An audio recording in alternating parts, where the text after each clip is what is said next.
Well, Kenny, thanks for joining us. What was your thoughts on that performance? Yeah, it's a hard one to take. It wasn't a foul. He's given it for a sort of a tangle off the ball. Guys just run into Omar and gone down. As I said, it's nowhere near the ball. I've just watched it as well, just because I know that's the incident you're going to ask me about. And it's a very, very harsh free kick. From there, we did get it wrong, definitely. It's a free header in the middle of the goal, which we need to be better than that. And we've got better defenders than that, particularly at that stage of the game. And, 3 people in the wall probably at that moment was one too many, because he was always going to cross it, and that cost us in the middle. But the principles are as well, you leave the far man, you don't leave the man in the middle. So it's a harsh one, but I didn't think it was a free kick. And Omar Beckford has gone so close just before that at the other end. Yeah, we had big chances, probably the best chances in the game. Drinnan's one in the first half, and then Beckle's header just before that, as you say. They're big chances and big opportunities for us, and at the moment we're not putting those away. It's not going right for your side at the moment, particularly in terms of injuries. How bad is Dan Happy's? It looked terrible, didn't it? It's just, I really feel for him, and such a hard-working lad, to be honest with you. And he was having a good game today as well. And it was, the worst ones are usually innocuous injuries like that, where he just turned and, it was. I really did feel for him, because you could tell he was in trouble straight away with nobody near him. Is it his knee? Yeah, it's not good. Definitely, it was slightly disfigured and didn't look good at all. We wish him well.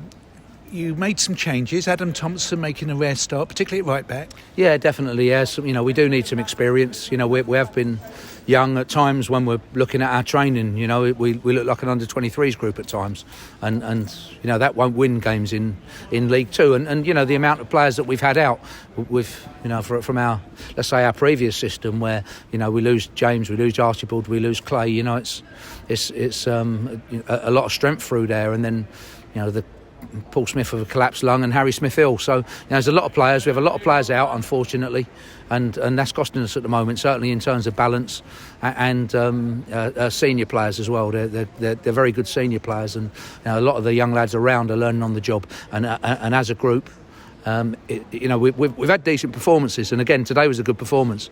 We can't say we played poorly or we were outclassed, and we had big chances as well in the game. Really key ones. We just can't quite get over the line at the moment. We have to keep our morale and our spirit, analyse what we need to do better, and then it will settle down in terms of the team, and won't keep changing. That's a big thing, because it's tough at the moment having to change the side on such a regular basis. Are these illnesses COVID related? Harry Smith wasn't. No, it was just illness. Ethan Coleman has been off, and he made a bright start in the first game or two, and he's been out, which is a frustration for us when we just come to the club, and he's been ill. His time will hopefully come now by the end of the week. He's missed the last 2 games. Jordan Brown obviously came off early in the last game with a cut head as well. So several players there, and we'll have to see in terms of whether we can get them back for the weekend. Is Connor Wood either injured or ill? No, he's not. No, he's fine. Yeah, he's good. And he's not featuring because? No, not at the moment, to be honest with you. And Dan Happy took his chance very well, and it's a frustrating injury. Big Frank up front? Yeah, definitely. I'm looking for some experience up there, and some leadership and some hold-up play as well. And he certainly did that. If we can get him and Drinnan as a partnership, Satorio, those lads will need him to hold the ball up and bring some experience there if they're going to get the chances and the goals that we want to try and turn the tide at the moment. Been a long wait to see Callum Riley. How difficult is it for him to come in at this point of the season? Yeah, of course it's difficult. He's had a lot of injuries, hasn't he? And recovering from injuries and then coming back in February is difficult. But he's a very, very good pro, and he has to keep working at it. He's just over 3 weeks now training. That's where it is. He's been sub for the last couple of games, and today, as you say, is his first appearance for quite a long time after recovering from an injury. And it's another senior player that we do need back, because if you're looking at his pedigree, if you're looking at where he's played his football, if he can get up to full fitness, then be an asset for us, definitely. I think the O slipped to 16th. How worried are you when you look at the league table now? Oh no, definitely. It's a horrible run that we're in. There's no doubt about that, and you're looking at every game and we're getting edged out. Some of the performances are good, and a lot of positives in terms of today's performance. It doesn't add up to anything, and that's the bottom line. I understand that, but we're getting edged out at the moment, and we need to find that gap. Really, we have to keep working away at it. But if we keep losing players between games, whether it be, as you say, with Hape being it, he was a fresh player coming in, which is good, and then gets such an innocuous injury. And then the team needs time to settle, find a rhythm, find some partnerships again. So we're suffering through that at the moment. But there is no doubt, results-wise, it's a horrible run, and there is only ourselves can get ourselves out of it.